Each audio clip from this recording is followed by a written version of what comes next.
to another edition of Trust Issues by Kepler Trust Intelligence. In this podcast, we speak to leading investment trust managers about the philosophy behind their strategies and the themes shaping their portfolios. In today's episode, we're joined by Christopher Berrier, Portfolio Manager of Brown Advisory US Smaller Companies, alongside Rob Furlong, Equity Research Analyst. So Christopher and Rob, many thanks for joining us today. Yeah, good day. Thanks for having us. Thank you. Thanks for having us. So I'd like to start with the broader picture, if that's okay. As we know, the Russell 2000 has had a strong start to the year.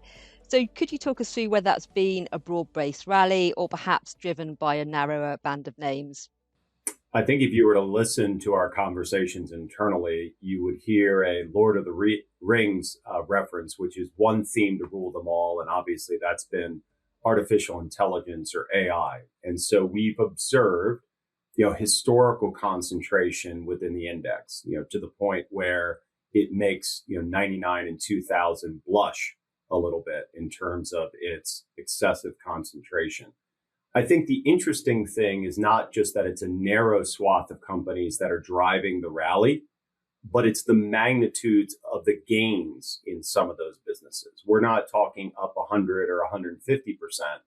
We're talking up 1,000% or more in a very, very, very short time frame. So for us as managers that like to focus on the very long-term quality assets, sort of building a foundation of long-term business value, I think while we've had adequate representation within the AI cohort, missing a couple of these things that are really the dead center of the theme that are getting a lot of the retail attention, et cetera, has been a challenge to keep up. And Rob, maybe when you look at the broad market as a practitioner picking stocks, you can juxtapose the difference between kind of an AI company and another business that you might cover.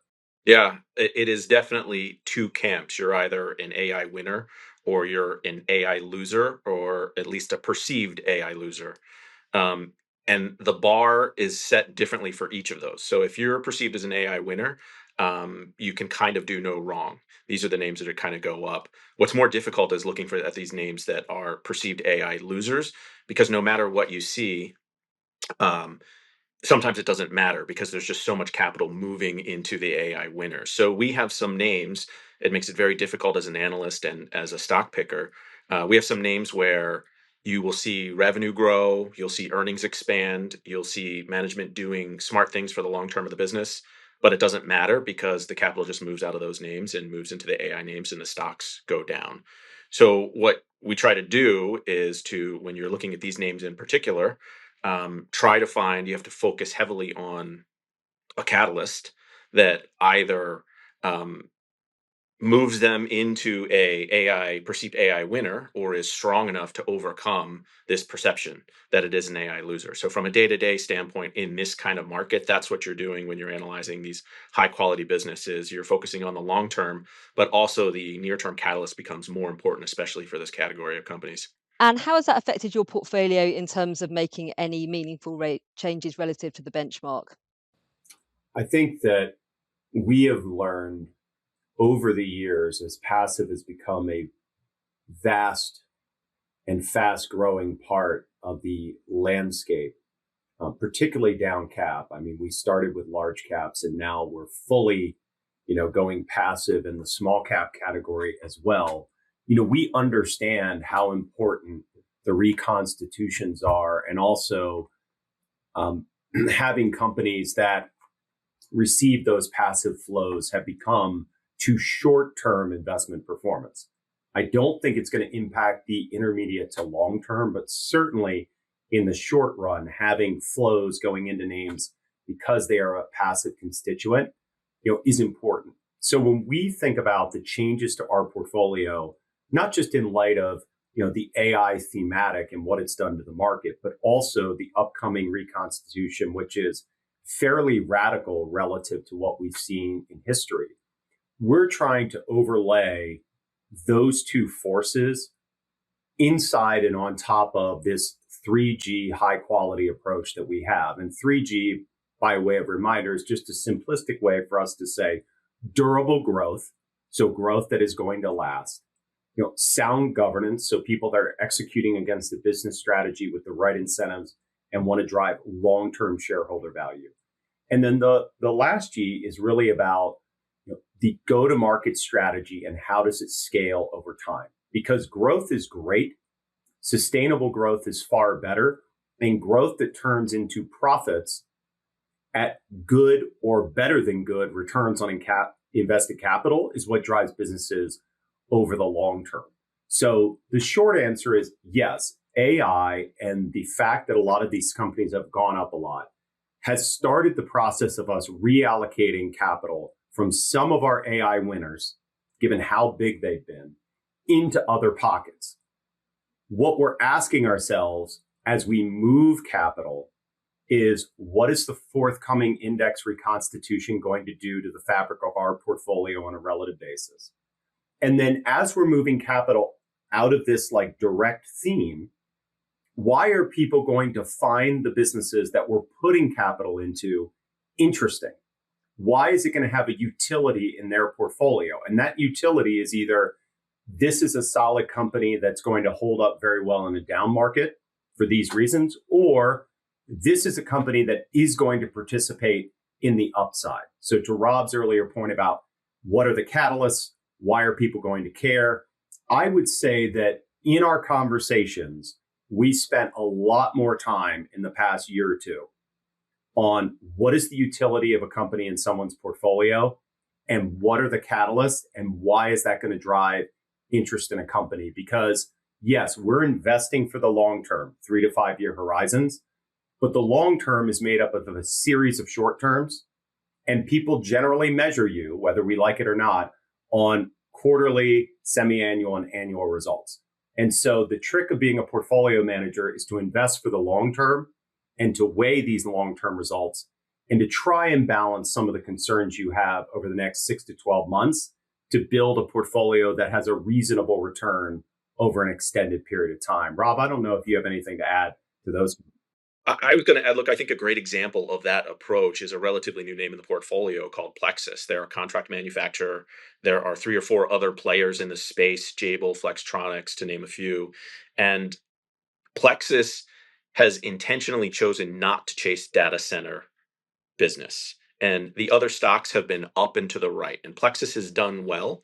But what they've been doing is as the competitors have been focusing on the data center business, they've been winning more and more share in what we think is the next leg of growth for these excuse me, for these businesses, which is physical AI. So they're a leader in the contract manufacturing for aerospace, satellites, defense applications, healthcare applications where there's more outsourcing on the come.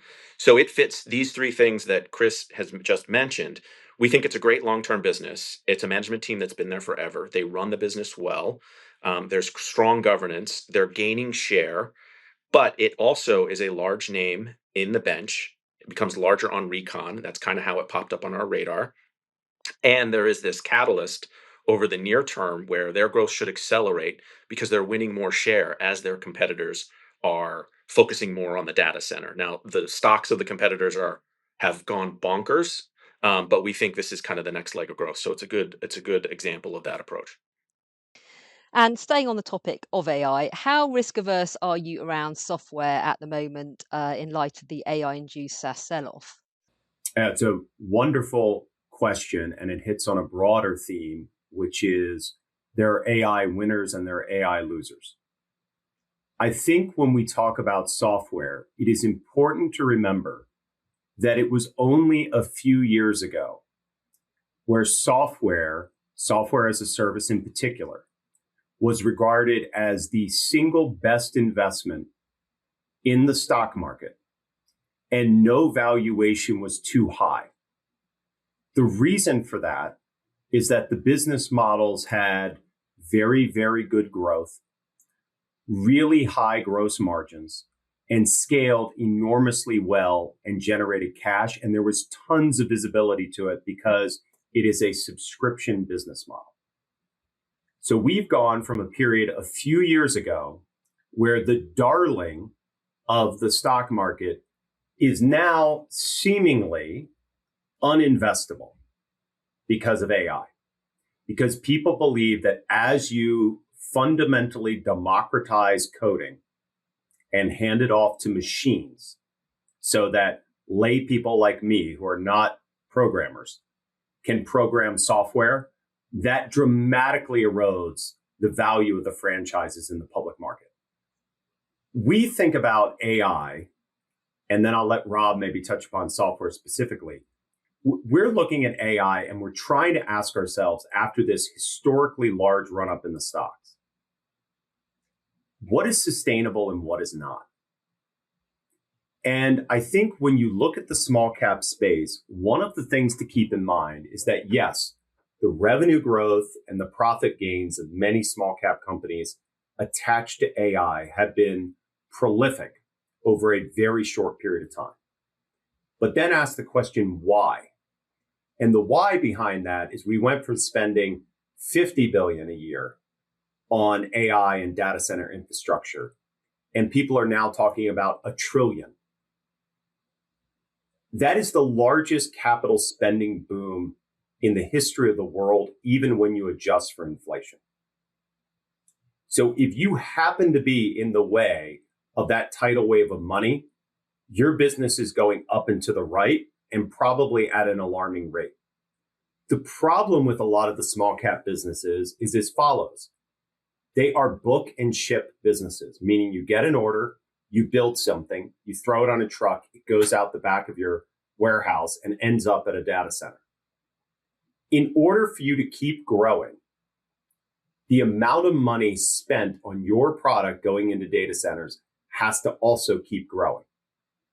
So if you ever see a flattening out of the spend, or Lord forbid, a decline in the spend, you will see a commensurate decline in the actual revenues of those businesses, a dramatic hit to the profit margins, and a massive, massive decline in earnings. And that is how, in theory, you can get companies go up 800% and then go down 80%. Because you're just riding this tidal wave, and the wave has to keep building and growing in order for the companies to thrive. So we are quite reminded that software was a darling to uninvestable. We have the darlings of the day, and we're asking ourselves, how will they be viewed in 12, 18, 24 months? And why? And I think that while we're looking at software businesses and while we're still looking at AI companies, even though they've gone up, you've got to have a relatively high bar and a strict set of criteria for both. And maybe I'll pass it to Rob, to touch upon maybe any thoughts on software or the AI names that we happen to be kicking around at this time. Yeah, software is a space. It is ground zero for the AI loser theme that we talked about earlier, right? So it's definitely a space we've spent a lot of time thinking about. And Sam Johnson, our software analyst, has developed a couple really good frameworks for how we think about this, both on the valuation side, but more importantly on the kind of the fundamental side, which is what we spend most of our time on. And the way we're kind of thinking about it is, do we will only invest in software names that have a fairly strict set of criteria that give them a better chance of, we think, coming out the other side, either surviving or thriving as potentially an AI winner. And that criteria is it's a few things. One, we're looking primarily at vertical names. Those tend to be much more tightly integrated into the workflow, so harder to displace from something that can be vibe coded with Claude or Codex. They generally tend to have a data component. We all know that AI needs data to feed the models. So these software, they tend to be systems of record that collect a lot of data that would be useful either to keep them sticky or to plug in an AI model on top of them and improve their value. And then they also tend to be in areas where either the customers are incredibly conservative and be reluctant to switch to something a newer product, or there are regulatory tie-ins that won't allow them to do that. So we have a handful of names in the portfolio that are related to insurance and banks, because those tend to be more regulated. They tend to be fairly conservative customers, and the names fit that mold of being kind of the workflow system of record. These are names like CCC, like Guidewire, like Q2, just to name a few. Great, thank you for that. And a slight change of topic now, in terms of the macro backdrop. We've obviously seen oil prices spike after conflict in the Middle East. So, how has this affected your portfolio? I think that generally the inflection around oil prices has been impactful, but perhaps on a relative basis, a little bit neutral overall to how we're operating. We own at present, after having a couple of our businesses acquired and one we sold recently, one energy company. Um, that energy company is a very, very large weight, so we're a little overweight um, energy at a macro level in our portfolio. But it's done really, really well because it has a remotely operated vehicle business that is not only doing things for the energy patch, but is also moving very, very quickly into other areas like defense. So that's been a very good holding for us. The stock's done exceptionally well. So the rise in oil prices generally has helped that company overall. The rise in oil prices also filters through to the rate of perceived and actual inflation. And so if you look at the portfolio overall, I would probably argue that we have a posture that is a little bit more neutral to rates. So falling rates, maybe on a relative basis, don't help us, as much as the benchmark because most of our businesses are a little bit more in the here and now versus in way out into the future. But it does have an impact on, general speculation, the forward view of where rates are going to be in 6, 12, 18 months. And so that is something that we spend an enormous amount of time talking about. We do understand that usually and hopefully, these conflicts are impactful. They tend to linger, but the intensity of the conflicts tends to back off. And so we have had some aerospace and defense names that we own that went up in concert with the conflict that we pulled back on. We did sell a little bit on the rise of the energy company that we own, not because we don't believe in it. We think it's still a wonderful holding, but because it went up a lot quickly and our position size increased markedly. So when we look at the regional geopolitical conflicts, we don't know what the outcome is going to be. What we attempt to do is we try to prepare for any geopolitical consternation ahead of time in the structure of the portfolio. So if something does happen, we're not overly exposed to a potential problem. And then when something does come up that was unexpected, you're just looking at the same basic items that we always do, which is what's the fundamental of the company? How does this impact the long-term key variables? And what's the risk reward of the business right now live in the market? And does that argue for an action? Rob, I don't know if there's any other color you'd like to throw in there. Yeah, look, the only thing I would add is while it doesn't feel like it in this market where it tends to be, again, these lower quality names running, this is one of the benefits of owning higher quality companies.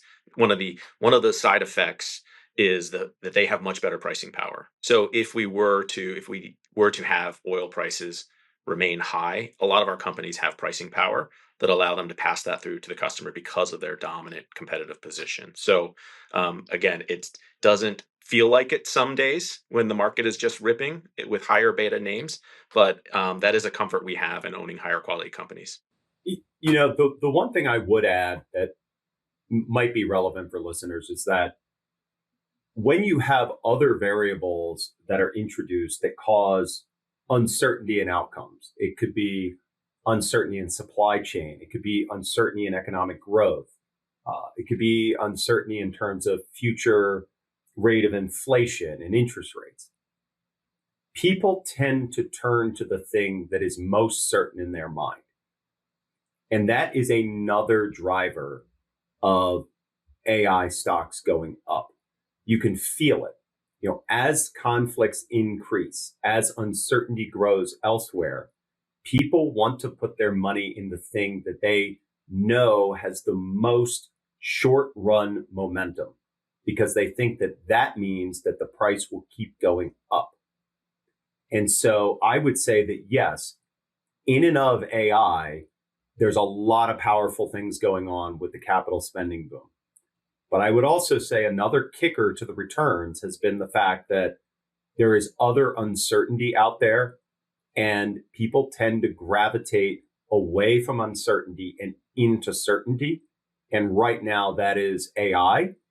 And we shall see whether the spending boom justifies over the next 12 to 18 to 24 months the extreme moves in some of the stocks. And we are not negative on the long run implications of artificial intelligence or its usage. We're adopting, we're big proponents of it. We use it personally and we use it professionally. So we're not poo-pooing AI at all. There is a difference between the long run implications of the technology and the implications of the present spending boom and its duration, both in pace and magnitude. And that's when we're analyzing these companies, we're trying to separate those two things the best we can and try to figure out what is going to be sustained on the backside and be a very, very long-term winner. Fantastic. Now, one last question for you, if we may, before you go. We've seen a wave of M&A in the UK as trade and financial buyers take advantage of depressed valuations. Are you seeing the same dynamic play out in the US? We have seen an uptick in M&A within the Russell 2000, which is probably the best gauge that we have of the small cap market. In fact, the number of deals, I believe, on a trailing or rolling 12-month basis is as high as it's ever been in history. The interesting part about those deals is they tend to be concentrated in two areas, banks and biotechs. We have too many banks and there's far too many biotechs. So those are two areas where you know that over time, the pool probably shrinks and doesn't grow. And so I think if you have an interesting angle or asset or geographic location, if you're a bank or a particular customer base, and you fit into a larger entity, the probability of you getting acquired is high. The other thing going on in the market more broadly is that a lot of public companies have been through a very long and exhausting period. If you go back to 19 into 2020 and you think about COVID, post-COVID, supply chain, boom in the market, bust in the market, macroeconomic variables, change in presidential administration, conflicts in the Middle East, only AI stocks doing well, other stocks not getting a bid at all and being virtually dead or flat. That's an exhausting phenomenon for board and management teams. And so I think one of the phenomena that's going to go on and may continue to go on is that to the extent that there are buyers, you probably have a larger cohort of willing sellers now if the price is reasonable. One of the other points that are worth making, because we talked about software earlier, is that typically software is a very, very large component of the M&A that goes on in the small cap space. That is not necessarily the case anymore. I think there are plenty of willing sellers in software land, given what's going on. The problem is there are no buyers. There's no private equity buyers, and there's a few strategic buyers. And so what we're trying to do with our allocation of capital in software and elsewhere is to think through, why is this entity going to be attractive to somebody? So for private equity, it's duration and visibility of cash flows and the ability to lever up. For strategics, is this getting me into a new market? Do I believe in the growth rate of the business, and can I scale it and help this small company get much, much bigger, much, much faster? So that's the criteria. And we think about quality and all of the ingredients and characteristics that buyers might want. And I think that's one of the reasons why in the last 6 to 9 months, we've had about 10% of the portfolio taken out. Now, these takeouts are not happening up 1,000% like some AI stocks. So it's muted in overall relative impact. But I think that it does speak to, as long as you arc yourself to quality, as long as you tend to invest in things that have characteristics that other people might want to pay for, you're going to do a better job of producing reasonably good risk-adjusted returns over a long period of time and helping people to compound their capital in an effective and safe manner, where you're not only just thinking about the upside, but you're also thinking about what could go wrong. And I don't think a lot of people are thinking about that today. But I think if you can keep a healthy balance of both in your brain while you're executing your investment philosophy, that will tend to be good over a very, very long, period of time. So with that, being mindful of time, I'll turn it back over to you, Joe, just to see if you have any closing remarks or follow-on questions. But we certainly appreciate the time today and all the thought that went into the questions that were asked. Fantastic. Well, I think from our point of view, some really interesting insights around not only the opportunities, but also the risks of investing around the AI theme. So thanks to both of you for joining us. Now, you can visit BASC's website to find out more information about the trust. You'll also find our latest research note on the Kepler Trust Intelligence website. Thank you very much for joining us today, and we hope you join us again soon. Past performance is not a reliable indicator of future results. The value of investments can fall as well as rise, and you may get back less than you invested when you decide to sell your investments. It is strongly recommended that if you are a private investor, independent financial advice should be taken before making any investment or financial decision. Please be aware that there can be a time lag when we release podcasts, meaning time-sensitive information may no longer be accurate at the time of publication. Kepler Partners LLP has a relationship with some of the companies covered in this podcast, which may impair its objectivity. Kepler Partners LLP is authorised and regulated by the Financial Conduct Authority.